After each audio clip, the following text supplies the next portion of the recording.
விஜய் அவர்கள் டிஎம்கேயை பார்த்து, அதாவது டிஎம்கே வந்து லாஸ்ட் கட்சி மீட்டிங்கில் அண்ணாவும் எம்ஜிஆரும் எங்களுடையவர், அவர்களை பத்தி நீங்க எதுவும் பேசக்கூடாதுங்கிற மாதிரி சொல்லியிருந்தாங்க. அதுக்கு தான் டிவிகே விஜய் அவர்கள் என்ன பதில் சொல்லியிருந்தாருன்னா, அவர்கள் வந்து பொது சொத்து, அவர்களுடைய கருத்துக்களை மட்டும்தான் நாங்கள் எடுத்துக்கொள்கிறோம், அவரை பத்தி பேசக்கூடாதுங்கிறதெல்லாம் இங்க யாரும் சொல்லக்கூடாது.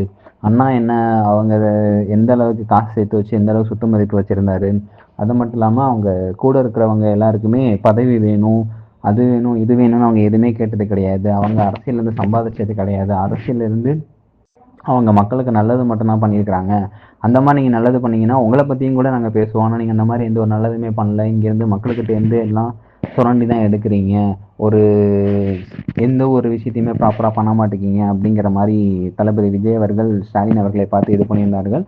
எம்ஜிஆர் அவர்களும் ஒரு நடிப்பின் உச்சத்தில் இருந்து வெளியே வந்து மக்களுக்காக சேவை செய்யணுங்கிற மாதிரி தான் வந்தாரு. அந்த ஒரு வழியை தான் நான் பின்பற்றி வருகிறேன். மற்றபடி வேற எதுவும் நான் இது பண்றது இல்ல. அவங்களுடைய கருத்துக்களையும் இது பண்றேன்னு தான் இது பண்றோம் அப்படிங்கிற மாதிரி தளபதி விஜய் அவர்கள் ஸ்டாலின் அவருக்கு நேரடியாக பதில் தெரிவித்துள்ளார்.